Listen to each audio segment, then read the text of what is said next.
حضور نے ارشاد فرمایا آیت المنافق ثلاث، منافق کی علامتیں 3 ہیں۔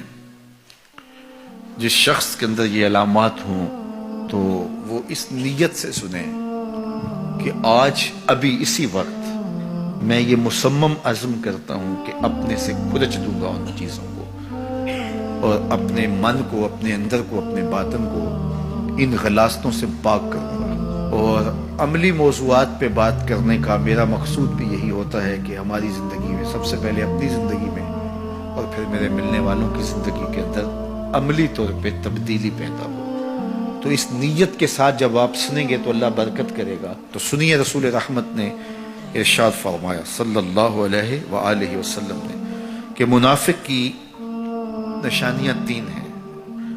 ان میں سے ایک اذا حدث کذب، جب وہ بولتا ہے تو جھوٹ بولتا ہے۔ یہ منافق کی علامتوں میں سے ایک علامت ہے کہ اس کی زبان جھوٹ کی عادی ہوتی ہے۔ زندگی میں جھوٹ سے اپنے آپ کو بچائیں، یہ زہر قاتل ہے، اندر اجاڑ دیتا ہے، آپ کا معاشرے سے اعتبار ختم کر دیتا ہے اور آپ کی رسوائی کا سبب ہے۔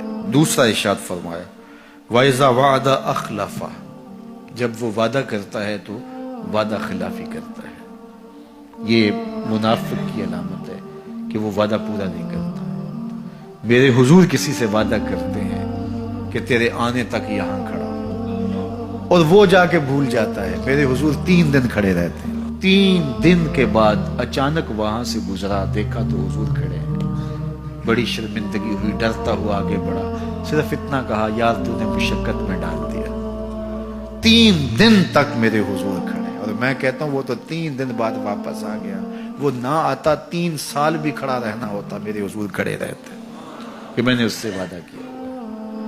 اور میں اور آپ دیکھیں کہ ہم کہاں کھڑے ہیں۔ ہم کسی سے وعدہ کریں، ہم خود وعدہ کرتے ہیں تمہیں 6 ماہ کے بعد پیسے دیں گے، وہ بیچارہ 6 ماہ کے بعد بھی جو ہے وہ 1 ماہ اور اوپر گزار لیتا ہے کہ چلو کوئی بات نہیں، اور ہم اس کی موت کی دعا کر دیتے ہیں یا اللہ فوت ہی ہو جائے تو اچھی بات ہے۔ تو پھر ہم کہیں کہ اللہ کی رحمتیں ہمیں نصیب ہوں، یار وعدہ کیا ہے اپنا تن بھی بیچ کے دینا پڑے تو دیں۔ جو وعدہ کیا ہے جہاں کھڑے ہوئے ہیں وہاں کھڑے رہیں گے، چاہے اس کی کتنی بھی اذیت ہمیں کیوں نہ سہنی پڑے۔ جب وعدہ کیا ہے تو پھر اس کو پورا کرو۔ تیسری بات میرے حضور نے ارشاد فرمائی وَإِذَا اؤْتُمِنَ خَانَ، جب اس کے پاس امانت رکھی جائے تو خیانت کرے۔ اس کے پاس پیسے رکھے جائیں، دولت رکھی جائے، کوئی زمین اس کے نام کوئی کر دے کسی وجہ سے، کوئی اور اس کے پاس امانت رکھ دے تو وہ اس میں خیانت نہ کرے، بلکہ آپ کے پاس کوئی بات امانت رکھی جائے تو اس کو بھی جو ہے وہ لوگوں تک نشر نہ کرے۔ تمہارے کان میں اگر کوئی بات کرے تو وہ امانت ہے، جب وہ بات کر رہا ہو تو دائیں بائیں دیکھ رہا ہو، تو پھر اس کا مطلب یہ ہے کہ وہ یہ چاہ رہا ہے کہ یہ بات کوئی اور نہ سنے، تو پھر صاحب امانت کو چاہیے کہ کوئی اور نہ سنے۔ یہ امانت ہے اور اس امانت کو پورا کیا جائے۔ اور چوتھی علامت یہ ارشاد فرمائی منافق جب کسی سے لڑ پڑتا ہے تو گالیاں دیتا ہے۔ ہمارے دین نے ہمیں گالی دینے سے روکا ہے۔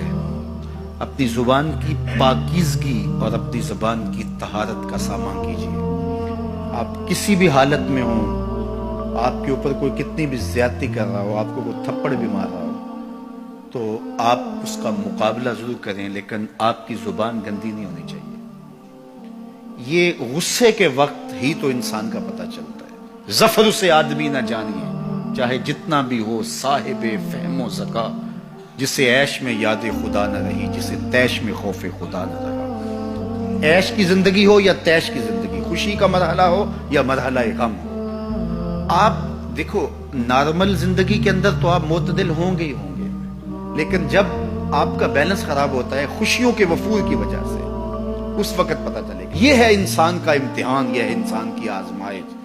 منافق کی علامت بتائی گئی وَإِذَا خَاصَمَ فَجَرَ، جب وہ کسی سے لڑائی کرتا ہے تو پھر گالیاں بکنا شروع کر دیتا ہے۔ یہ منافقوں کی علامات میں سے ایک علامت ہے، جب وہ لڑتا ہے تو گالیاں بکتا ہے، جھوٹ بولتا ہے، امانت میں خیانت کرتا ہے، اور عہد کرے تو اس کی پاسبانی نہیں کرتا۔ اللہ ہمیں عہد کی پاسبانی کی توفیق